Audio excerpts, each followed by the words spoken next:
ನಮಸ್ಕಾರ. ಸದಾನ್ ಭಾವನೆ ಯೂಟ್ಯೂಬ್ ವಾಹಿನಿಗೆ ಸ್ವಾಗತ ಸುಸ್ವಾಗತ. ಗುಮ್ಮಟನಗರಿ ಬಿಜಾಪುರದ ಹತ್ತಿರ ಒಂದು ಘಟನೆ ನಡೀತು. ತಮಗೆಲ್ಲ ಗೊತ್ತಿದೆ. ಸ್ವಾಮೀಜಿ ಯಾರು ಅಂತ ಕೆಲವೊಂದು ಪ್ರಶ್ನೆ ಕೇಳಿದರು. ಅದರ ಸ್ವಾಮೀಜಿ ಹೆಸರು ಹೇಳಲಿಕ್ಕೆ ಆಗೋದಿಲ್ಲ ಅಂತ. ಯಾಕಂದರೆ ವಿಡಿಯೋಗಳು ಸಿಕ್ಕಿದ್ರು ಕೂಡ ಪ್ರಮುಖವಂಥ ವಿಡಿಯೋ ನಮ್ಮ ಹತ್ತಿರ ಇಲ್ಲ. ಹಾಗಾದರೆ ಈ ಸ್ವಾಮಿಯನ್ನು ಯಾರು ಕೆಡಿಸಿದರು ಅಂತಂದರೆ ಧಾರವಾಡದ ಒಬ್ಬ ಮಹಿಳೆ ಅಂತ ಹೇಳ್ಬೋದು. ಯಾಕಂದರೆ ಇವರಿಗೆ ಸಾಕಷ್ಟು ಫಾರ್ಚೂನ್ ಕಾರ್ ಗಾಡಿ ಕೊಟ್ಟಿದ್ದಾರಂತ ಸುದ್ದಿದೆ, ಬಂಗಾರ ಕೊಟ್ಟಿದ್ದಾರಂತ ಸುದ್ದಿದೆ, ಅನೇಕ ಕಡೆಗಳಲ್ಲಿ ದುಡ್ಡನ್ನು ಸಂಗ್ರಹಿಸಿ ಕೊಟ್ಟಿದ್ದಾರಂತ ಸುದ್ದಿದೆ. ಅಂದರೆ ಧರ್ಮಕ್ಕಾಗಿ ಏನು ಬಳಸಬೇಕಾಗಿತ್ತು ಅದನ್ನು ದುಡ್ಡನ್ನು ಸ್ವಾಮೀಜಿಯವರು ಈ ಮಹಿಳೆ ಕೊಟ್ಟಿದ್ದಾರೆ. ರಾಮನಗರಲ್ಲಿ ತಕ್ಕಂಥ ಈ ಮಹಿಳೆ ಮೊದಲಿನಿಂದಲೂ ನಾವು ಈ ವಿಷಯವನ್ನು ಹೇಳ್ತಾನೆ ಇದ್ದು. ಅದರ ಮೊನ್ನೆ ಏನು ಘಟನೆ ನಡೀತು, ರಾತ್ರಿ ಏನು IPS ಅಧಿಕಾರಿ ಮಧ್ಯಸ್ಥಿಕೆಯಲ್ಲಿ ಈ ಪ್ರಕರಣ ಮುಗಿದು ಹೋತು. ತದನಂತರ ಈ ಸ್ವಾಮೀಜಿ ಯಾರು ಪ್ರತಿಷ್ಠಿತ ಸ್ವಾಮೀಜಿ ಅನ್ಕ ಇದ್ದಾರೆ. ನಾವು ಆ ಸ್ವಾಮೀಜಿ ಹೆಸರನ್ನು ಹೇಳುವಂತಿಲ್ಲ. ಕಾರಣ ಅನೇಕ ಕಾನೂನಿನ ಅಡಚಣೆಗಳಿರೋದನ್ನ ಹೇಳೋದಿಲ್ಲ. ಅದರ ಗ್ಯಾರಂಟಿ ಅವರು ಎಲ್ಲವನ್ನು ಬಿಚ್ಚಿಟ್ಟಿದ್ದಾರೆ, ಫೋಟೋ ಹಾಕಿದಾರಂತ ಸುದ್ದಿದೆ.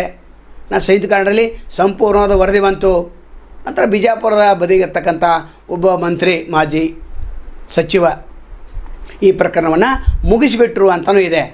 ಹಾಗಾದರೆ ಈ ವಿಡಿಯೋದ ಮುಖ್ಯ ಉದ್ದೇಶ ಏನು ಅಂತಂದರೆ, ಸ್ವಾಮೀಜಿಯನ್ನು ಈ ಮಹಿಳೆ ಯಾಕೆ ಕೆಡಿಸ್ತಾ ಇದ್ದಾಳೆ ಅಂತ ನೋಡಿದರೆ, ಸ್ವಾಮೀಜಿಯವರು ಇದನ್ನು ಅರ್ಥ ಮಾಡ್ಕೊಳ್ಬೇಕು. ಈಗಿಂದ ಭಾಳ ದೂರ ಇರಬೇಕು. ಯಾಕಂದರೆ ಇನ್ನು ಹುಬ್ಬಳ್ಳಿ ಧಾರವಾಡ ನಡುವೆ ಮಠ ಕಟ್ಟೋದಿದೆ, ಇನ್ನೂ ಅನೇಕ ಕೆಲಸ ಕಾರ್ಯಗಳನ್ನು ಮಾಡೋದಿದೆ, ಸಮಾಜವನ್ನು ಸಂಘಟಿಸಬೇಕಾಗಿದೆ. ಯಾಕಂದರೆ ನಿಮಗೆ ತಾಕತ್ತು ಭಾಳ ದೊಡ್ಡದಿದೆ, ಹೋರಾಟಗಾರ ನೀವು. ಹೀಗಾಗಿ ನಿಮ್ಮ ಕೈಯಿಂದಲೇ ಇದು ಸಾಧ್ಯ ಇದೆ. AB ಪಾಟೀಲರು ಕೂಡ ಇವರನ್ನು ಕರೆಸಿ ಬುದ್ಧಿವಾದನ ಹೇಳಬೇಕು. ಕಾಶ್ಯಪ್ಪನವರು ಕೂಡ ಬುದ್ಧಿವಾದನ ಹೇಳಬೇಕಾಗ್ತದೆ. ಯಾಕಂದರೆ ಈ ಮಹಿಳೆಯಿಂದ ದೂರ ಇದ್ದಷ್ಟು ಭಾಳ ಒಳ್ಳೆಯದು. ವರ್ತಿ ಧರ್ಮಕ್ಕೆ ಈ ಮಹಿಳೆ ಅನ್ಯಾಯವನ್ನು ಮಾಡ್ತಾಯಿದ್ರು ಕೂಡ ಯಾರೂ ಗಮನಿಸ್ತಾನೇ ಇಲ್ಲ.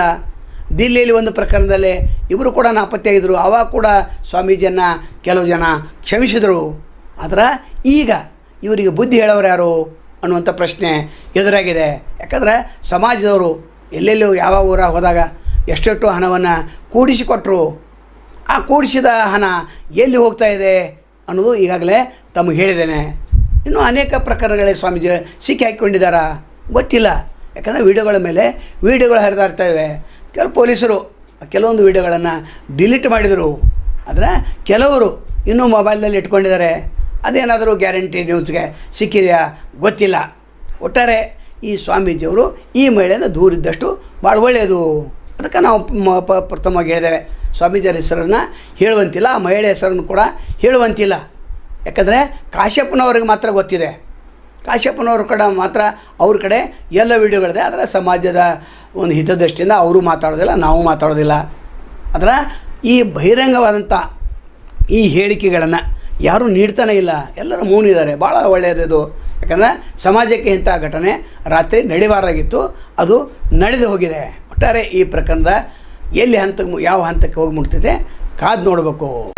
ಬಸನಗೌಡ ಪಾಟೀಲ್ ಯತ್ನಾಳ್ ಅವ್ರ ಬಗ್ಗೆ ನಾವೊಂದು ವಿಡಿಯೋನ ಮಾಡಿದ್ದು. ಸಾಕಷ್ಟು ಆಸ್ತಿಯನ್ನು ಮಾಡಿದ್ದಾರೆ. 1991ರಲ್ಲಿ ಏನೂ ಇರಲಿಲ್ಲ ಅಂತೇಳಿ. ಆದರೆ ಅವ್ರ ಬೆಂಬಲಿಗರು ಬ್ಯಾಡ್ ಕಮೆಂಟನ್ನು ಫೇಸ್ಬುಕ್ಕದಲ್ಲಿ ಮಾಡಿದ್ದಾರೆ. ಮಾಡಲಿ, ಬೇಡ ಅನ್ನೋದಿಲ್ಲ. ಆದರೆ ಅವರು ಯಾವ ರೀತಿ ಇದ್ದರು ಅಂತ ಎಲ್ಲರಿಗೂ ಗೊತ್ತಿದೆ, ಮಾಜಿ ಶಾಸಕರುಗಳು ಗೊತ್ತಿದೆ. ನಾವು ಯಾರ ಪರವಾಗಿನಲ್ಲ, ಯಾರ ವಿರುದ್ಧನಲ್ಲ, ಎಲ್ಲರ ಬಗ್ಗೆ ಮಾತಾಡಿದ್ದೇವೆ. ಬೆಳಗಾವಿ ಜಿಲ್ಲೆ ಇರ್ತಕ್ಕಂಥ ಎಲ್ಲ ರಾಜಕಾರಣಿ ಆಸ್ತಿ ಬಗ್ಗೆ ಮಾತಾಡಿದ್ದೇವೆ.